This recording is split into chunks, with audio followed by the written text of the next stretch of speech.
Salut tout le monde! Aujourd'hui on se retrouve pour une vidéo en deux parties, comme vous pourrez le voir. J'ai décidé de couper mon point lecture de ce mois d'octobre en deux parce que sinon ça risque d'être beaucoup trop long parce que j'ai beaucoup lu. Donc pour plus de commodité autant pour vous que pour moi quand je devrais monter tout ça, j'ai décidé de diviser la vidéo en deux. Sans plus tarder, je vous propose donc de découvrir mes lectures du mois d'octobre.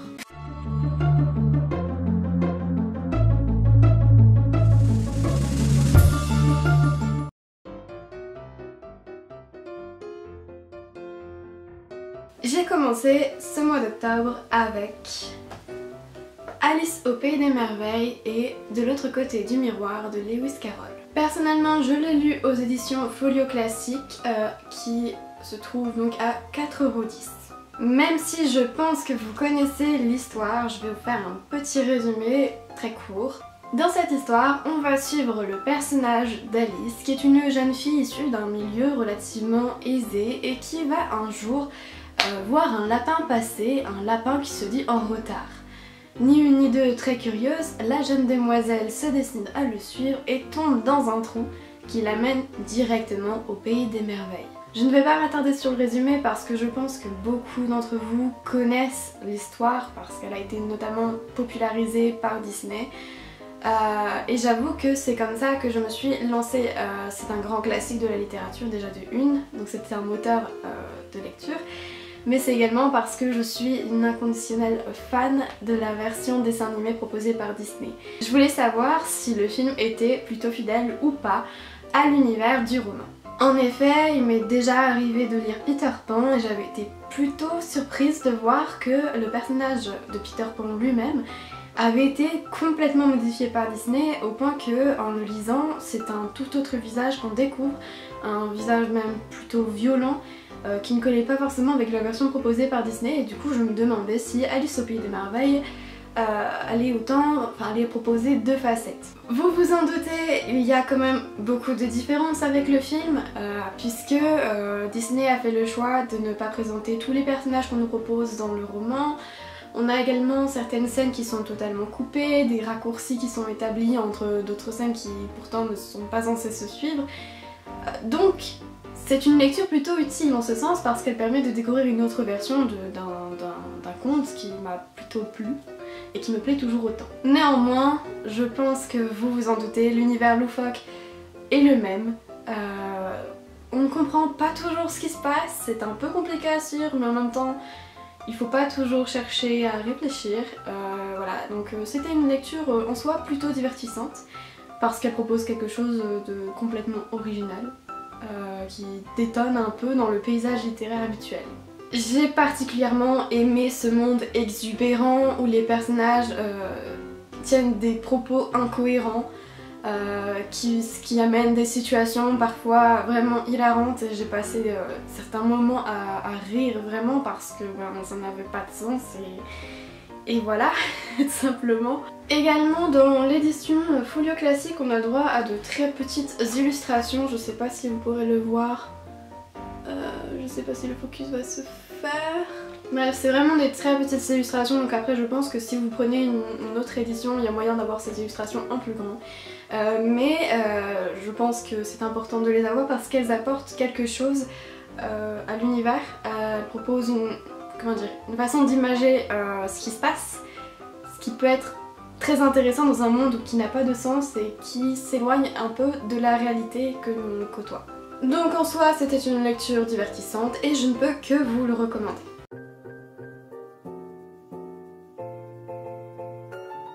Par la suite, dans ce mois d'octobre, j'ai lu Mort sur le Nil d'Agatha Christie. Je l'ai lu aux éditions Le Livre de Poche à 5,60 €. Je remets un peu le contexte, je me suis lancée dans cette lecture parce que j'ai vu que le film allait prochainement sortir et je compte aller le voir parce que j'adore l'univers créé par Agatha Christie et le personnage d'Hercule Poirot, tout simplement. Et je ne voulais pas commencer par le film, je me suis dit il faut d'abord que je le lise, histoire de me faire une propre idée de l'intrigue. Dans ce roman, on va suivre du coup le personnage d'Hercule Poirot qui profite d'un voyage sur le bord du Nil.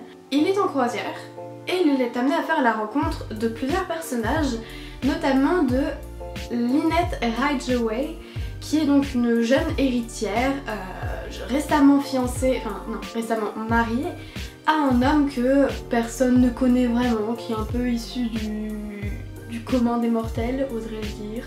Et ce mariage surprend beaucoup, d'autant plus que il n'est pas sans encombre, puisque l'ancienne copine de cet homme les poursuit partout, où qu'ils aillent, elle est là, elle se trouve là, elle arrive à les rejoindre, à les devancer, et ça met Lynette dans un état plutôt second. En effet, ce qu'il faut savoir, c'est que l'ex de cet homme n'est autre que l'ancienne meilleure amie de Lynette. Par conséquent, le climat n'est pas très agréable, et Hercule Poirot va être plutôt intrigué par ce triangle amoureux. Malheureusement, les choses dérapent, puisque un beau matin, on retrouve Lynette assassinée dans sa chambre. La veille, il s'est passé un incident plutôt retentissant et les soupçons sont partagés, mais on cible bien évidemment, je vous le donne en mille, l'ex-petite amie. Hercule Poirot, qui est plutôt ému par cette jeune femme, décide de mener l'enquête afin de lever le mystère qui entoure Lynette. Bien évidemment, le gros point fort, ça reste toujours le personnage d'Hercule Poirot, qui est toujours aussi captivant, aussi admirable. J'aime particulièrement la manière dont il arrive à créer des liaisons entre les personnages, la manière dont on a accès à ses pensées, à ses réflexions sur l'enquête, et on voit à quel point franchement il est intelligent, voilà. Et c'est plus qu'agréable de dire ça.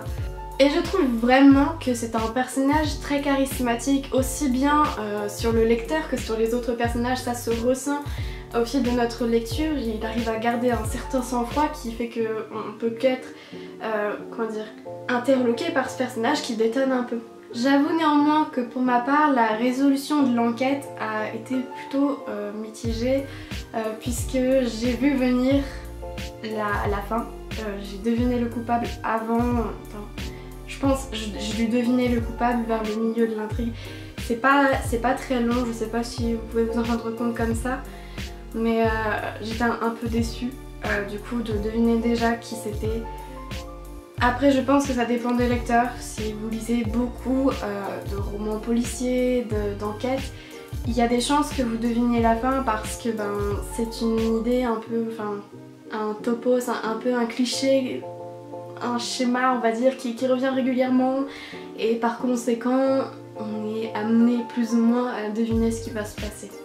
Pour autant, ne serait-ce que pour la qualité de la plume, pour la capacité à créer du suspense, à ménager un peu une ambiance pas très sereine, je pense quand même que c'est important de le lire parce que juste c'est Agatha Christie et il y a un certain talent littéraire. Ça se ressent, c'est agréable à lire, il y a même cette construction du... comment dire... Au début on a le droit à tous ces personnages qui sont présentés, c'est tellement typique je trouve d'Agatha Christie que c'est limite ça fait du bien de lire ces livres, de retrouver un peu ces éléments familiers et voilà. Personnellement j'ai passé un très bon moment et je ne peux que vous le recommander.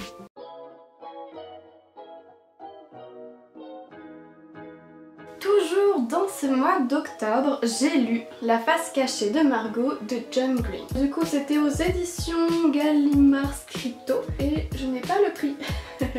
Je ne sais pas le prix donc je pense que je vous mettrai au début. Donc dans La face cachée de Margot, on va suivre Quentin qui est un jeune adolescent qui a une voisine plutôt particulière avec qui il a vécu un événement plutôt traumatisant en soi puisqu'ils ont découvert tous les deux un cadavre dans un parc. On peut dire qu'à partir de là il y a un certain lien qui s'est créé entre les deux, même si avec le temps ils se sont éloignés, leur groupe d'amis ont changé donc ils ne se parlent plus tant que ça, mais il y a quand même ce petit lien. Un beau soir, notre jeune Margot va toquer à la fenêtre de son voisin Quentin alors qu'ils ne se parlaient plus du tout pour lui proposer une sortie plutôt rocambolesque afin qu'elle puisse se venger de son ex qui l'aurait trompée. Après cette soirée, Quentin il est plutôt content parce que il a des sentiments pour Margot, il sent que quelque chose de spécial s'est passé ce soir-là et malheureusement il a le déplaisir de constater que dans les jours qui suivent, Margot a disparu. Mais elle n'a pas disparu de façon anodine je dirais, puisqu'il trouve petit à petit des espèces d'indices pour trouver sa localisation. Et donc à partir de là, Quentin se met en tête de chercher Margot parce qu'il se rend compte que finalement il ne la connaît pas bien, il a beaucoup de préjugés sur son compte et il veut essayer de comprendre qui est Margot. C'est autant du coup un cache-cache physique qu'un cache-cache moral, j'aurais plutôt envie de dire, puisqu'il part à la rencontre de Margot, autant sur le plan physique que sur le plan moral. C'est donc une espèce de cache-cache un peu qui va se jouer tout au long de l'intrigue, un peu sur fond de road trip. Je pense que vous savez que j'ai horreur des road trips, puis il y a très peu de road trips qui arrivent à me toucher. Jusque là il n'y a eu que Looking for Janice de Lucy Barat. Et celui-là, bizarrement, il a quand même plutôt marché avec moi. Ça n'a pas été un gros coup de cœur, mais ça l'a fait. Je pense que c'est plutôt dû au côté humain de la démarche de Quentin qui veut essayer de comprendre qui est Margot. Et du fait qu'on s'éloigne un peu du cliché de la populaire du bahut qui est froide, qui n'a pas de cœur, qui n'a pas d'histoire en soi. Là vraiment on part à sa rencontre en même temps que Quentin et on découvre une autre facette de la populaire. Qui plus est, les personnages en soi sont réalistes, on a envie de croire que cette bande d'amis existe, qu'une telle amitié puisse exister dans le monde, enfin, c'est une vision très réaliste et très touchante de la camaraderie. Ils nous font rire, on est touchés en même temps qu'on suit leurs aventures et on a envie de voir jusqu'où ils peuvent aller. Et j'avoue que vers la fin, la partie finale, vraiment road trip, ça m'a fait rire de les imaginer. J'ai vraiment passé mon temps à rire, à sourire, j'avais un petit sourire niais sur le visage. Et donc rien que pour ça, je pense que vous devez le lire parce que si vous êtes intéressé par le développement de l'amitié, par le développement aussi de la construction identitaire, foncez. Parce que niveau construction identitaire, on est bien servi en fait. On n'a pas des adolescents trop clichés, je trouvais que c'était plutôt réaliste, avec des questionnements qui sont proches de ce qu'on peut avoir. C'est les étapes de la vie d'adolescence, enfin, même au niveau des fêtes, enfin, je trouve que généralement quand on parle des fêtes adolescentes, c'est évidemment le cliché avec trop d'alcool, du cul partout, bref voilà. Là c'était pas trop le cas, il y avait de l'alcool mais en même temps pas trop en fait, c'était pas le centre de l'histoire et comme la fête était plutôt enfant, c'était plutôt appréciable, on voit pas trop le cliché de la fête adolescente, donc bref, c'était agréable, il n'y avait pas de cliché et niveau construction, pour un adolescent on s'y retrouve. Toujours au niveau de la construction identitaire, il y a vraiment un traitement particulier qui est accordé au mal-être qu'on peut ressentir quand on est adolescent, au questionnement, notamment sur comment on peut trouver notre place dans la société, comment on peut s'y insérer quand on a des différences, enfin tout le monde a des différences je veux dire, mais comment on peut parvenir malgré ces différences à se trouver un groupe d'amis dans lequel évoluer, une sphère où on peut être soi-même. Ici c'est vraiment incarné par le personnage de Margot et Margot elle est vraiment très touchante. Il y a quelque chose de sincère dans sa démarche, il y a quelque chose de poignant dans son histoire, donc on ne peut que l'apprécier. Je dirais donc pour conclure que c'était pas tout à fait un coup de cœur parce que j'avoue que la fin m'a un chouïa déçue. Un chouïa. Vraiment il y avait un petit truc qui m'a déplu. Mais ça reste quand même une bonne lecture au niveau du traitement de l'adolescence, du genre en lui-même et du traitement qui est accordé au genre du road trip. Et de l'amitié, qu'est-ce que c'est que l'amitié et quel rôle ça peut jouer, enfin voilà. Plein de thèmes abordés et je trouve avec une certaine justesse.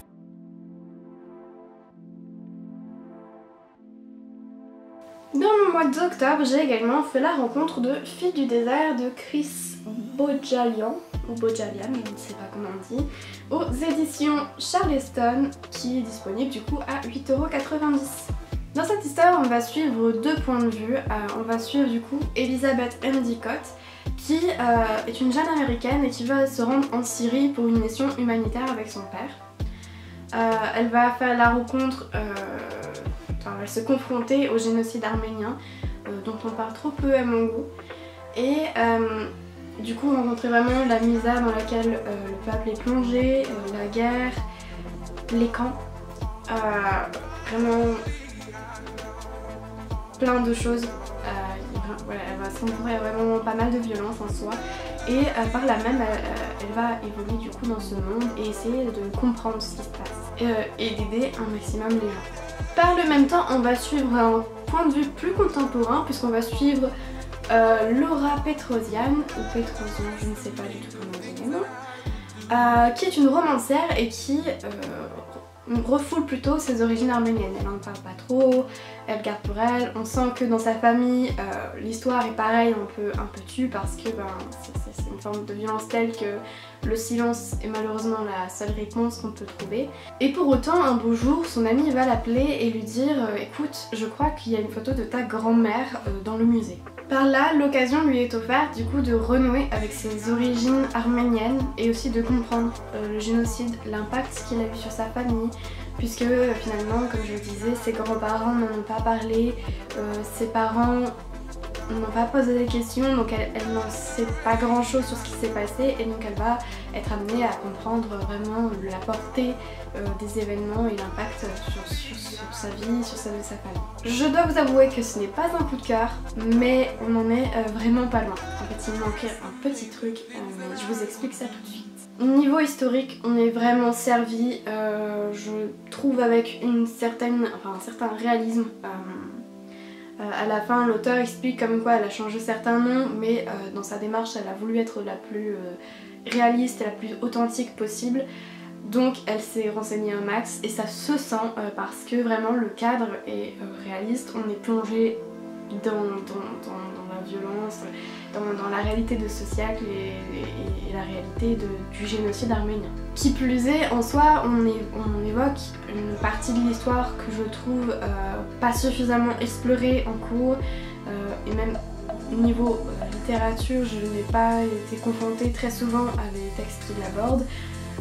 Par conséquent, c'est quelque chose de plutôt intéressant et important à souligner, je pense. Ce qui m'a énormément plu également, c'est que ce génocide, il est abordé, il est au centre des deux points de vue. Vraiment, il a un impact majeur. C'est vraiment le centre de l'histoire, mais des deux points de vue. Et comme c'est deux temporalités différentes, c'est important, je pense, de voir l'impact que ça a eu, mais que ça a toujours aujourd'hui.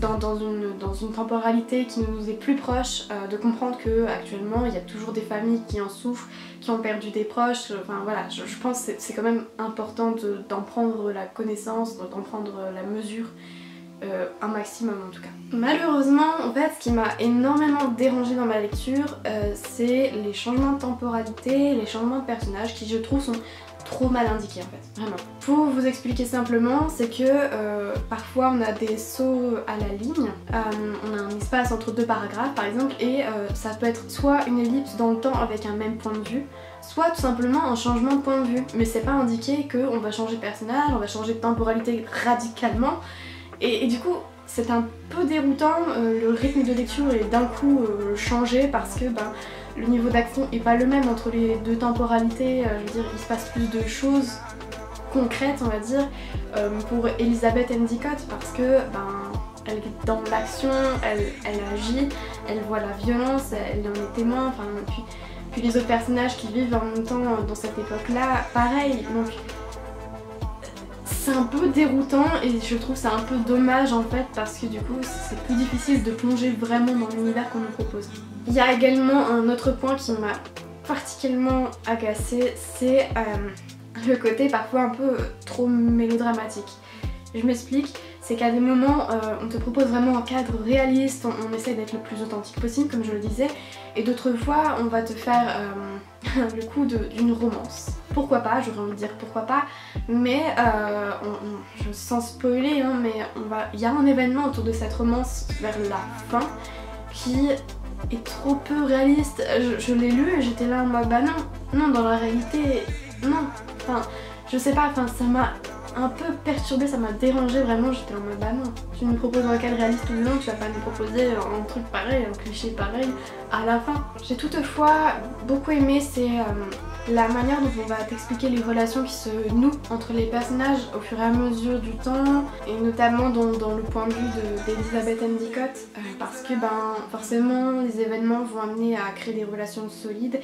Et j'ai beaucoup aimé la manière dont on en parle, surtout avec, comment ça s'appelle? J'ai plus son nom. C'est une dame qui a survécu aux longues marches dans le désert et qui a trouvé une petite fille qu'elle essaye de protéger de son mieux. Et en fait vraiment cette relation entre cette femme qui n'a rien à voir avec l'enfant mais qui qui la prend sous son aile, qui vraiment veille sur elle, c'était plutôt touchant et vraiment ça, je sais pas, je trouve ça très intéressant et j'ai particulièrement apprécié voir leur développement à toutes les deux tout au long du récit. Je ne dirai pas plus parce que je risque de spoiler. Vraiment je risque de spoiler, ça serait dommage. Donc même s'il y avait quelques points qui étaient un peu dérangeants, vraiment je vous conseille vivement, ne serait-ce que parce que ça parle du génocide arménien dont on ne parle pas suffisamment. On nous propose quelque chose de plutôt intéressant avec deux temporalités pour montrer l'impact de cet événement historique dans le temps et sur les personnes, et vraiment ce côté humain qui était très intéressant et donc je ne peux que vous le conseiller et je ne trouve pas intéressant trop de fois.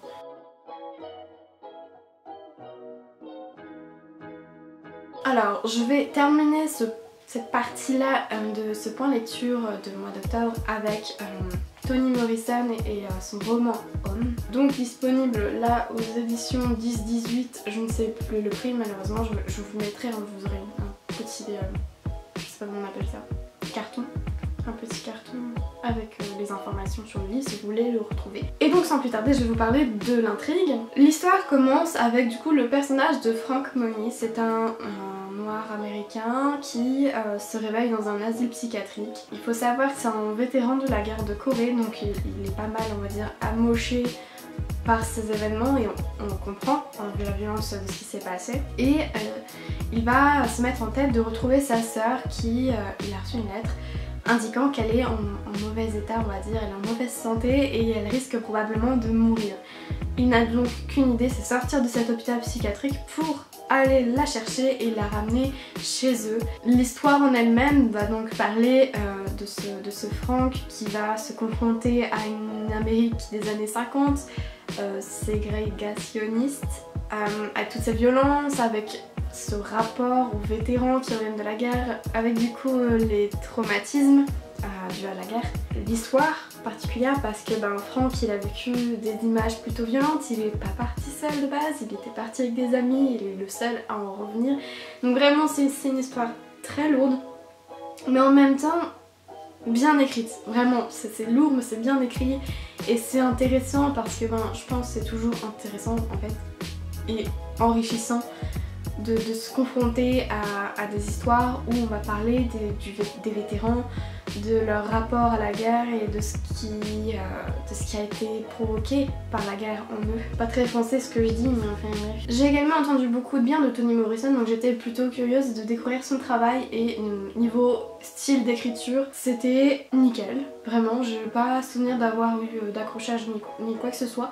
C'est une écriture fluide qui va vraiment retranscrire la violence des événements. Elle va vraiment jouer franc jeu.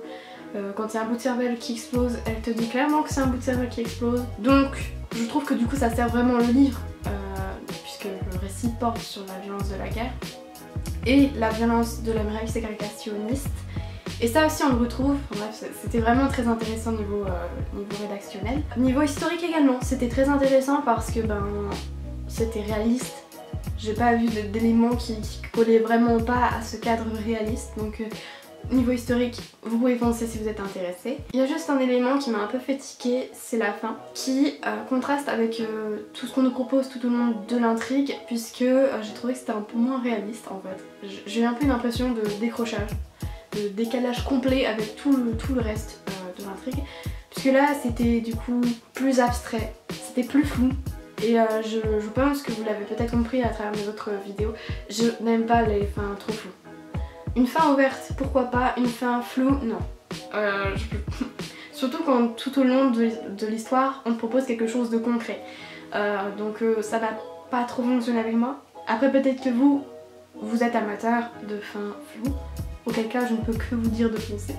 Puisque c'est le seul gros bémol que j'ai eu au cours de ma lecture et donc c'est pour ça également que ce n'est pas un coup de cœur.